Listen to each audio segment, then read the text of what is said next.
Hi, it's Mike Stevenson here. In today's video, we're going to have a look at a really cool demo where I'm going to connect Minecraft to Azure Open AI, and I'm going to use Azure integration services to help me do that. The objective of the demo is that I'd like to create a prompt as Steve in the game and ask OpenAI to build me a house.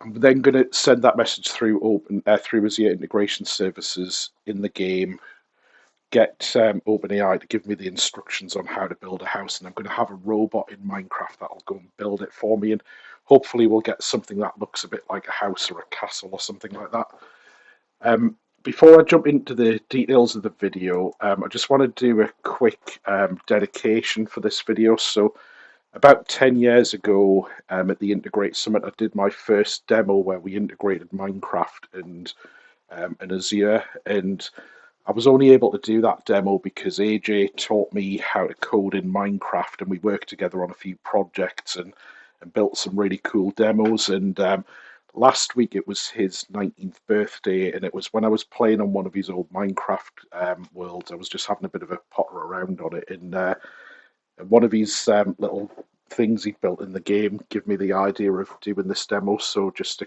quick sort of thanks, AJ, still inspiring me 10 years, well, 8 years after he passed away. So thanks for that, and I hope you enjoy this video. So if we take a quick look at the demo now, let's start by having a look through how the architecture for this is going to work. So here on the screen, we've got my solution in Azure. So let me just grab my pen for a minute. So over here, we've got API management's going to be the entry point to my solution. We're then going to have a call's going to come in that calls onto a logic app that'll integrate with OpenAI. So that's the Azure side of the solution. Now, what will happen over here on the left, sorry, we've got these turtle computers. Now, these are called advanced turtles, and basically in Minecraft, think of it as being like a little robot that has a wireless modem on it. So what I'm able to do when I'm Steve over here, I've got a little tablet called an advanced tablet in ComputerCraft. And what I'm going to be able to do is I'm going to send a message to one of these turtles, and I can basically get the turtle to do different things. So I can write code to be able to make the turtle do things like move forwards, move backwards. But what I'm also going to do is I'm going to write some code that I'll be to send a command to the turtle to say, build me a castle.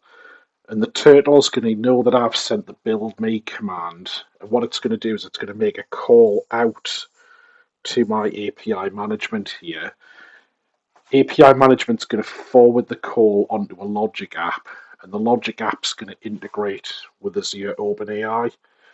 And we're going to inject in a system prompt where we're going to tell OpenAI that we're executing something from a turtle, and we want to basically get some code to be able to build a castle. So we'll send the request to OpenAI. It's going to create some code for us that'll come back to the logic app. We'll return the call back through APIM to the turtle. The turtle's then going to download the code into its operating system, and then it's going to go and execute that code. So in this case, the turtle may walk over to the side and it'll start placing some blocks, and it'll start building the castle for us. And then in theory, how this should be able to work is I should be able to send a build me command with just a description of what I want it to build. The turtle's going to call out to Azure, and using the Azure OpenAI service, it'll generate the code to be able to build whatever we want, and then, touch wood, the turtle will go and do it. So that's the theory. Let's have a look at how this works in practice and how close we can get to this. So I'm going to jump onto my other desktop here. And here I am in my Minecraft game. So this game, I've used the Java edition of Minecraft. In this case, I've used the Technic Launcher, which lets me get a mod pack, which has, I think it's the Simple Computer mod pack. So I've basically got ComputerCraft and a few other mods that are preloaded into the game. And I've chosen to use a flat world because I think it'll make things a bit easier. And what I'm going to do, we're going to just walk around a little bit. And the first thing I'm going to do is I've got this advanced wireless turtle on in my tray there. So we're going to place that over here. Now the next thing I'm going to do is I'm going to get some blocks. So in this case, we'll get some birchwood planks. And I'm just going to put these into my inventory here. Now, the next thing I'm going to do, I'm going to right click and access the turtle. So I'm going to put this wood into the turtle, and you can see up on the top here, I've got a I've got a little sort of almost like a DOS screen here. So this is the ComputerCraft OS. Now, what I'm going to do is I'm going to now create a program in here. So I'm going to use the edit command, and I'm going to call my program Hello World. So this would be now where I could write some text. So I could write print hi. I could do Control Save to save it, Control E to exit. So I could do run the Hello World command, and you can see it prints hi. Now, what I'm going to do, I've got some pre-written code I'm going to load into this turtle. So I'm just going to jump onto my next screen for a minute. And in ComputerCraft, on the file system, there's a folder which will have the code for all your computers. So here, computer 29 is the one we've just created, and you can see this is the code that I've written, and it gets saved as a file inside that folder. Now down here, I've got a couple of files of code that I've already pre-written, and I'm just going to copy them and paste them into computer 29. So the build functions is the code that basically, we'll go through this in a bit more detail in a moment, but this is what calls out to APIM and does all the magic for us. I've got a little one called rename, because we're going to rename the turtle in a minute, and then I've got wait for command, which is where it'll open up a port and listen for me sending a command. So again, we're going to go through this in a moment. So what I'm going to do now is I'm going to go back over to my program here. So we should be able to do rename now. Sorry, let me get the mouse back. So we've got the rename command. Please supply a name for your turtle. So we'll call this Bob the Builder. Right, so I'm just going to step back so you can see that just above we've now got a label on my turtle here because he's now called Bob the Builder. And what I'm going to do next is we're going to use this command called wait for command. So that's the name of the file that I wrote. So if I run that, you can see it's now listening on port 29. So this is actually the ID for that. Every time you create a computer object, it'll have an ID, which is the name of the folder that we were looking at in VS Code. So just to keep it easy, I'm using that ID as the port I'll listen on. So we're listening on port 29 on that turtle. Now what I'm going to do, I'm going to move to the side here, and in my inventory, you can see I've got this thing called an advanced wireless pocket computer, and you saw that on the right of the screen, that sort of just hovers open. So what I can do here is I can now see the kind of the OS for my pocket computer. Now, if you take a note on the right of the computer in the background, we'll just watch where the turtle is, and I'll just show a quick demo of like a hello world type thing. So what I can do in my advanced computer here is I've got a program I've created called send command. So if I start that program off, it'll say tell me the ID of the turtle to connect to. So we'll do turtle 29. So I've now opened a port to be able to connect to that turtle, and I can send a command to it. So if I say move forward, you'll see just off the side of the computer the turtle actually moved forward by one block. So I've written some code in the turtle that'll interpret the commands I send it and make the turtle do some stuff. Now I'm just going to clear the weather. so we can have a bit nicer weather. I don't think we need any rain here. Okay, so if we go over to the turtle now, and I'll just have a quick look, and we should be able to see we've got moved forwards a little bit of text that the turtle sort of wrote out to the prompt, so I can see what's going on now. I'm going to go off this turtle again, and what we're going to do next is we're going to send the build me command. So I'll use my send command program. It'll say which turtle do you want to connect to. So I'll connect to turtle 29, and then I'm going to use the command build me a castle.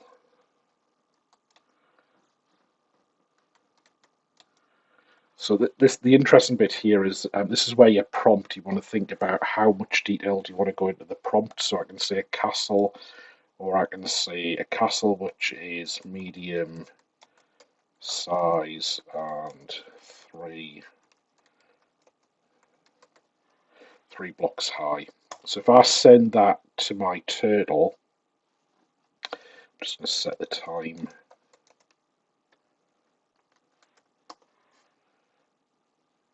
Sorry. So if I go to the turtle now, you can see we've got a connection issue. So this is something I sometimes get with my laptops, so I'm going to just clear the DNS is usually the cause of this, because I think my internet's been a bit rubbish recently. So we'll just try that again. So the turtle should still be waiting, so we'll just... Right, I'll just clear this so it's easy for everybody to see. So send command to turtle 29, build me a castle medium size. So my turtle now, you can see here we've got a bit of detail. So thanks, please wait a while we try to build a castle which is medium size. Now the URL that's just jumped over slightly was the URL for the API we're calling, but you can see my turtle has started moving, so it should be going to start doing some stuff. So let's see what it's doing.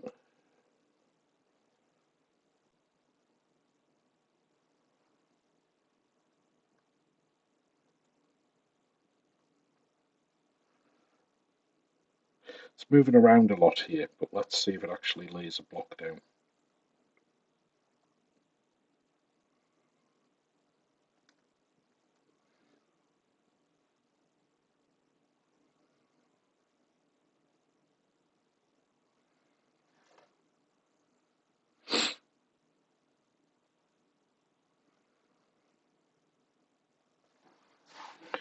So this is one of the interesting bits about the AI build script. So you don't really know what it's going to give you back. We'll have a look at the script it generated in a moment, because I've got it sort of saves that to disk while it executes it. But you can see the turtle's just moving around, so it's not really building anything. I think my one guess would be, did we actually put any blocks in it? Would be quite interesting. Catch it. Oh, that wasn't quick enough. Yeah, so it does have some blocks in it. I don't know whether we should put them at the bottom, maybe. Let's try that again. So maybe a castle was too complicated for it on a Tuesday night. So we'll put down our advanced turtle. So the first step is we'll do edit, we'll call the program hi, do a save, and then exit. So the next thing we'll do is go over to VS Code. So you can see that in the folder here, the build script that came back, this was the code that the AI generated for us. So you can see it's got length, width, height, function to place blocks and move forward. So it's got quite a lot of stuff in here. So I don't really know why that's freaking out quite so much. You can see all this code would have come back from the AI. So, interesting. Well, anyway, we've got our computer 30 here, so we'll put our code in So we'll do the rename, build functions, and wait for command. They're all in folder 30. So what we'll do, we'll go back and try this again in Minecraft.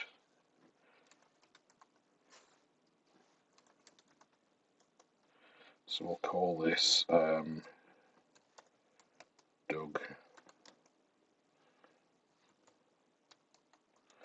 the Builder. Okay, so we need some blocks, so I'm going to put some blocks over here, various types.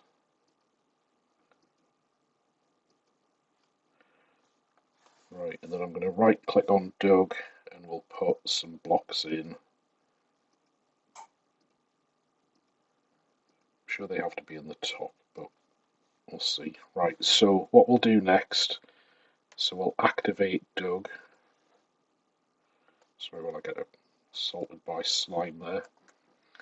So we'll do wait for command. So Doug's waiting on port 30. So if I go clear that. Oh damn, I didn't mean to do that.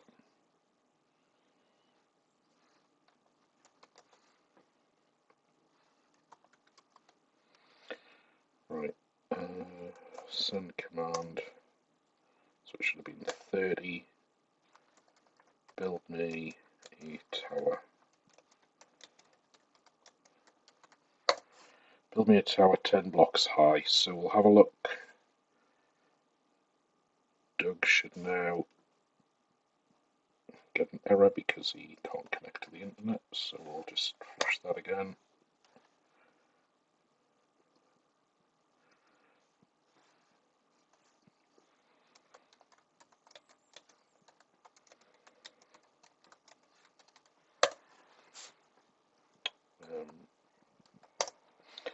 So it was 30. Build me a tower 10 blocks high. So fingers crossed. Right, so Doug's generated his code there. So you can see Doug then started building his tower with green blocks, which is quite handy. So we'll go up and have a look and just check which where in the trade Doug fed that from. Yeah, so he got it from this top one on the thing, so I was right before. So basically Doug's just built that tower 10 blocks high. So what we'll do, we'll then set Doug a new challenge. So we'll go send command to Doug and we'll say build me a just do build me a castle. So he's calling the API, he's got the code, generated that, so you can see he's now started building a castle. Doug's definitely a much better behaved turtle bot here.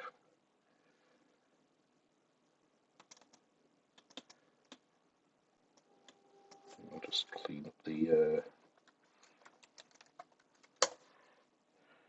so let's just have a watch what Doug does for a minute with the castle he's supposed to be building.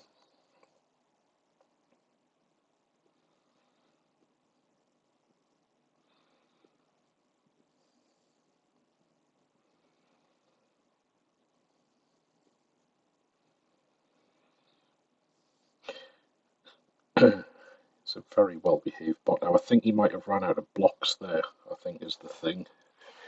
So this is one of my next bits. I think after he exhausts the first tree of blocks, I think he might have to move on to the next tree. But you can see still moving around the circuit. So he's going to keep going building that castle. So we'll leave Doug to his job there. We'll go and have a look at the code. But I think you get the point that we've called the AI, had it generate some code and send it back to us. So let's take a bit of a look at the code that's been generated. So let's start off with over here.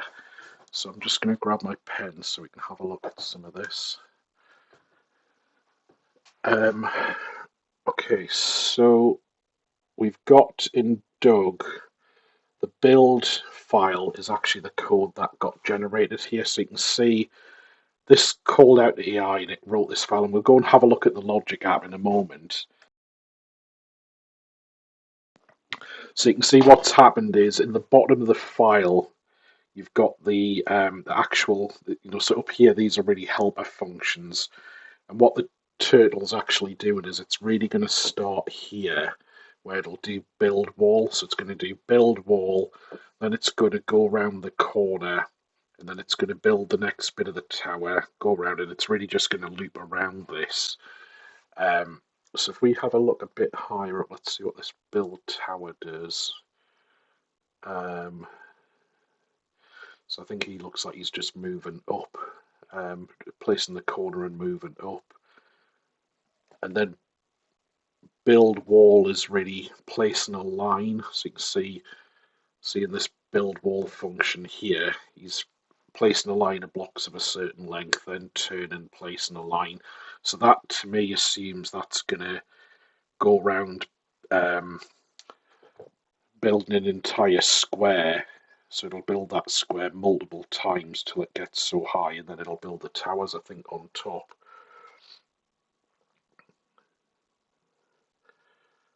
Yeah, so it's quite interesting actually, this code, when you look at it. It's quite slick how it's put the functions together and stuff. It's a bit of a shame I've not sorted the how to load from the second tray yet. But let's have a look at the other files. So the file build functions, right? This is the one where I'm going to call out to Azure to get my description from Azure. So if we go through this really quickly, so what I've got at the top here is I've got some code where I've got my settings for API management. Obviously, I'm going to change the key before I publish the video. And then here we've got this OS API that ComputerCraft has, where I can get the ID and the label, so I can send to my logic app the name of the turtle that's generating the code.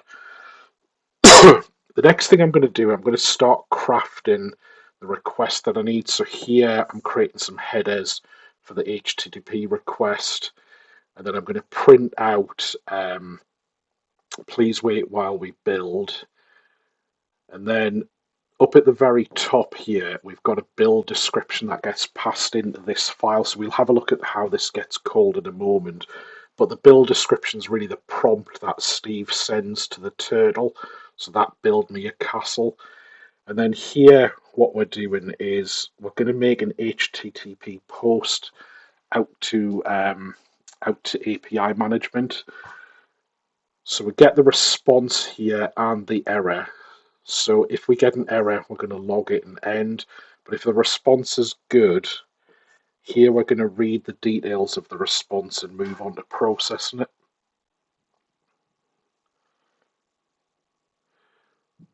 So what I'm going to do next is the key bit here. So here we've read the response, and then here I'm going to write it to a file called build. So that's the file over here that we've just looked at. So we'll end up with this code file with all of that text in it, and we'll basically save that file and close it, and that'll be this helper functional complete. And we're going to go back to the wait for command file over here, which is really the parent. So if you think of the wait for command file is really the one that the turtle's running. It's going to use a helper function from build functions. We're going to end up with this code file that gets written to disk, and then we're going to execute that. So let's have a look at wait for command now. Okay, so what we're doing here is at the top, we've kind of got like an import sort of feature here. This do file basically pull in our build functions. So these are really our helper functions. And then we've got a local function called listen for message. So what will happen here, we'll come back to this helper function in a second, but down at the bottom of the file, what's going to execute is when the turtle's activated, so we run the wait for command file, we're basically here going to get the computer ID, and then we're going to listen for messages, and we're going to pass the computer ID in is the channel for when we wait for messages. And then what will happen up in this in this helper function. Okay, so here we pass the channel in.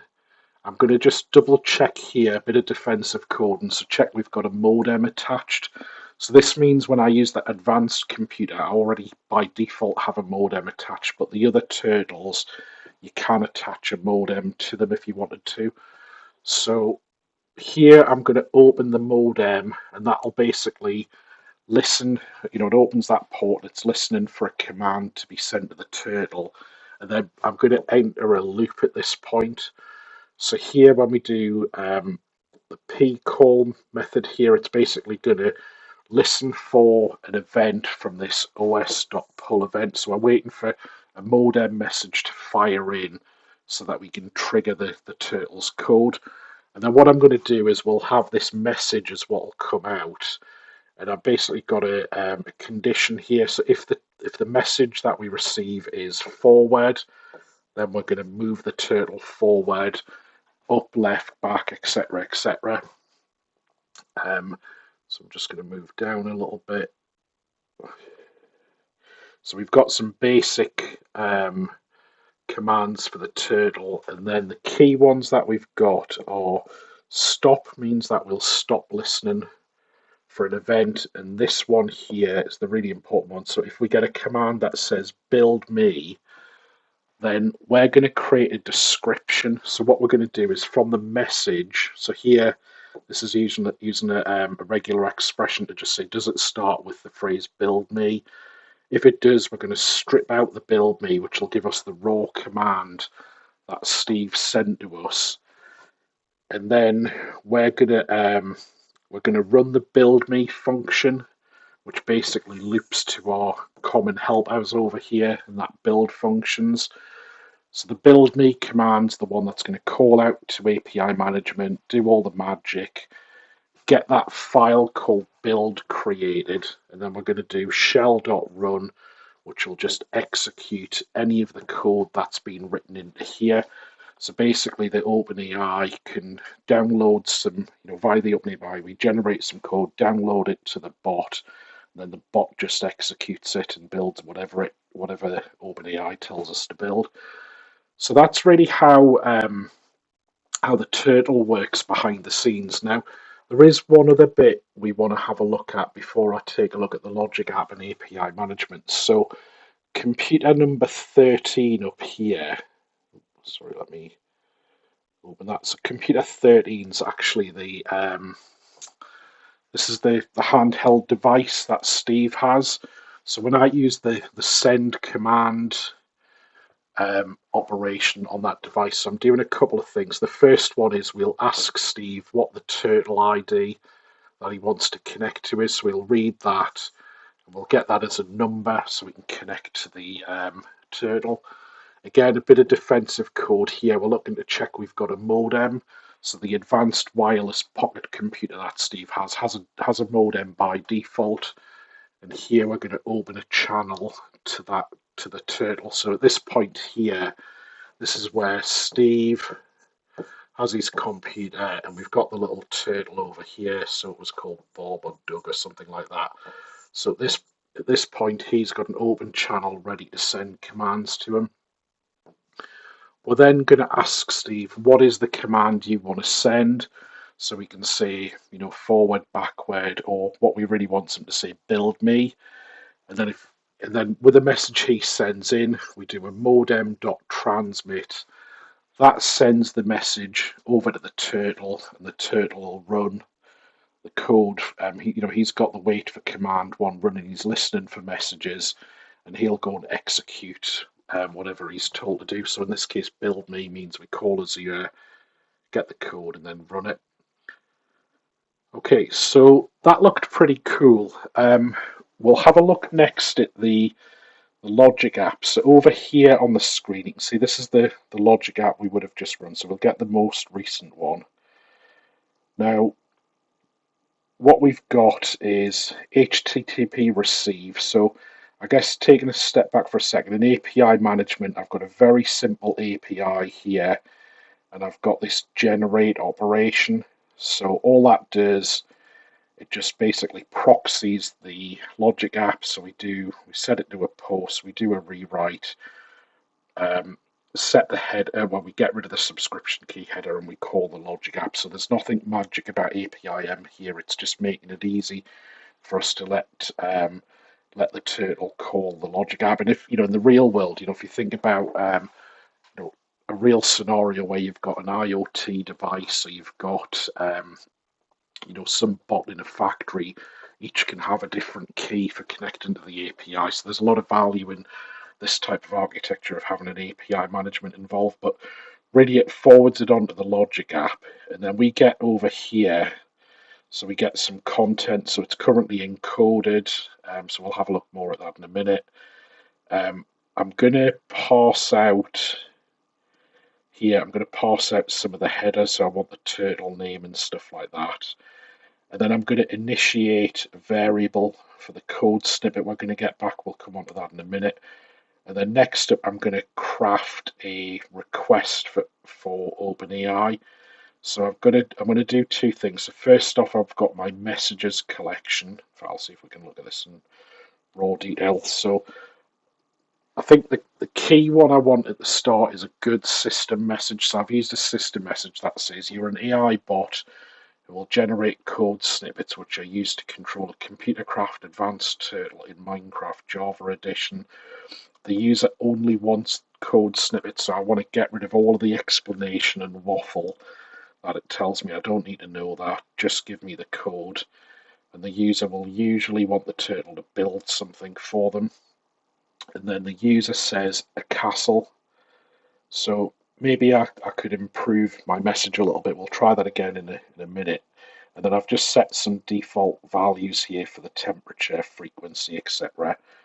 And that would be the message I'm going to send to OpenAI. Now, what I've chosen to do is I've chosen to call OpenAI via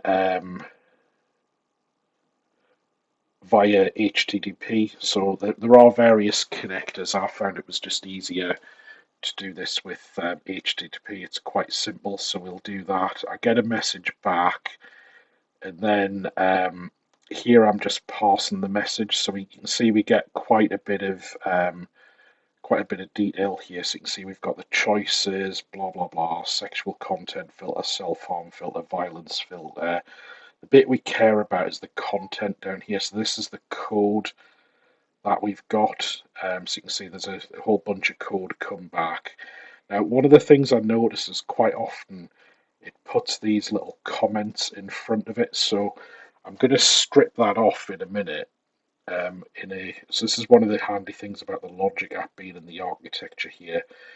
So I've got an append to string variable, so I'm going to just pull that out the array so that I have a nice clean message. So you can see here's the code that we've got, and you can see there's comments at the top and bottom. So I'm going to remove the header, remove the footer, and then at the end I'm going to reply back with my nice code snippet here. So you can see we've got the wall size, etc. And the nice bit of code, nicely formatted. Hats off to OpenAI for doing a nice bit of code there.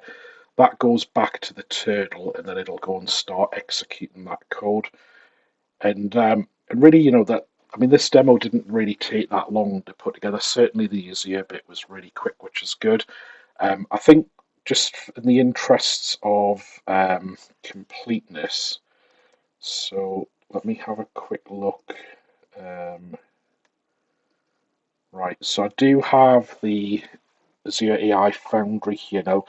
In reality, there's nothing special about the Azure AI Foundry in terms of how I've configured. Obviously, it's pretty special in terms of what it can do. It's a powerful feature. You can do a lot with it, but I haven't really configured it in any other way than I've used the ChatGPT 4.0 model. I've done a vanilla deployment. I've got a reasonable allowance for my quota, but it's just a plain vanilla model. I haven't connected any kind of Azure AI search to it or any of the more advanced features. I'm just using it pretty raw as it is. I think in this case, this means you could also just use ChatGPT directly if you wanted instead of Azure AI. The choice is yours, but in this case, I really wanted to show how easy it was to do it with Azure AI. Um, so the next thing I'm going to do, if we go back to the game now, I want to do this just one more time. You can see poor Doug there still building his poor castle. So we'll see if we can do one last one a little bit differently. So we'll put an advanced turtle down again. We'll do create a program. Just want to show how quick this is. So we'll just didn't mean to do that.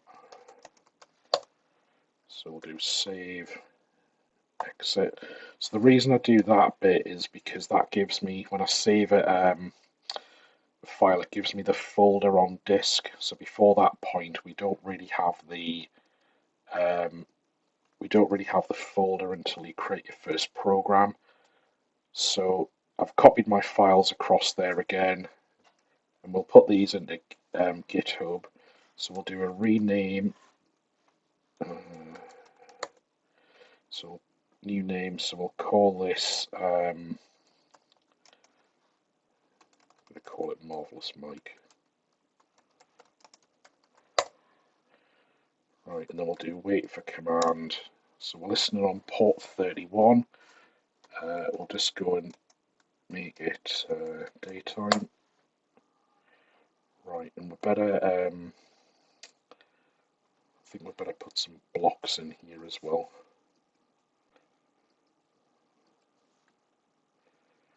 Okay, so he was 31. So get out our computer here. So we'll do send command to turtle31. So we're using the build me command.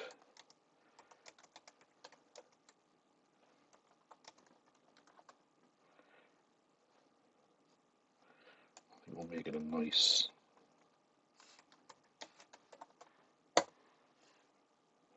Now, will we get another connection error? Yes, we will. So we'll just push that again. I need to sort out my internet.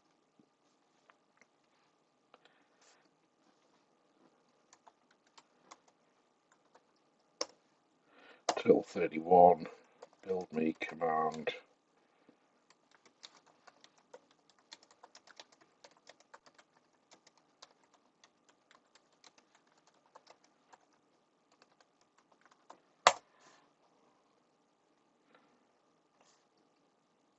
So he's called it out to his ear there. We've got some code, and then he's off build. So let's see what he does this time. Marvelous Mike. Hopefully he's a bit better than Doug. So going round a lot in circles here. There we go. So come on, Mike, you can do it.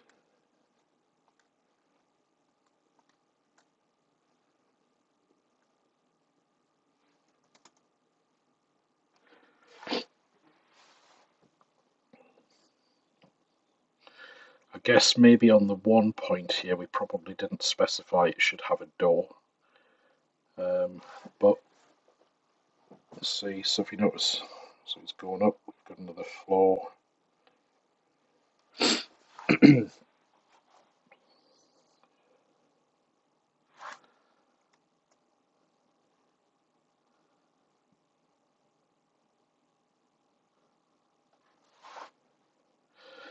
I think I'm just saying at this point Mike's been the best builder so far. He's actually built something that remotely looks like what he's meant to be building, which is good.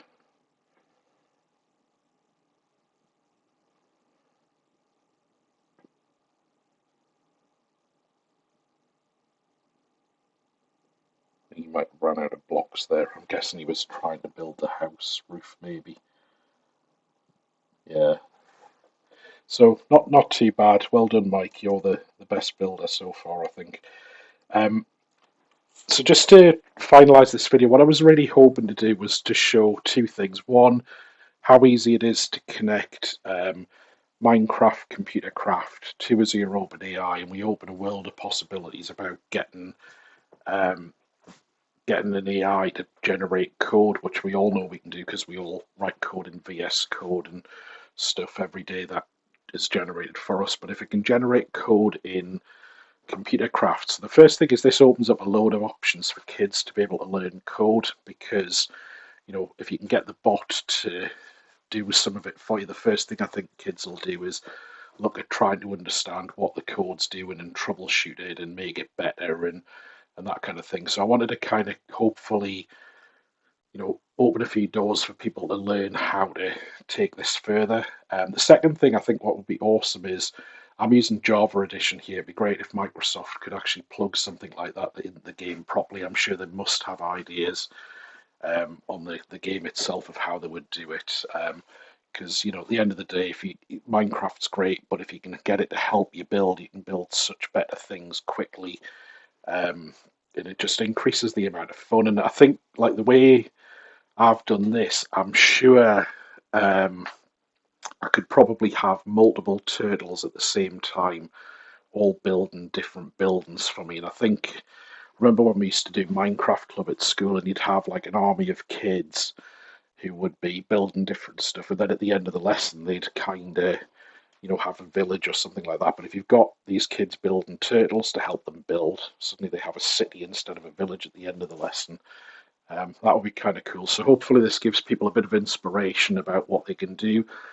Thank you for listening to today's video. I hope you enjoyed it. Sorry that Doug and Bob weren't very good builders, but hopefully Mike saved the day. Marvelous Mike was the top builder today. Have a great week. Thank you.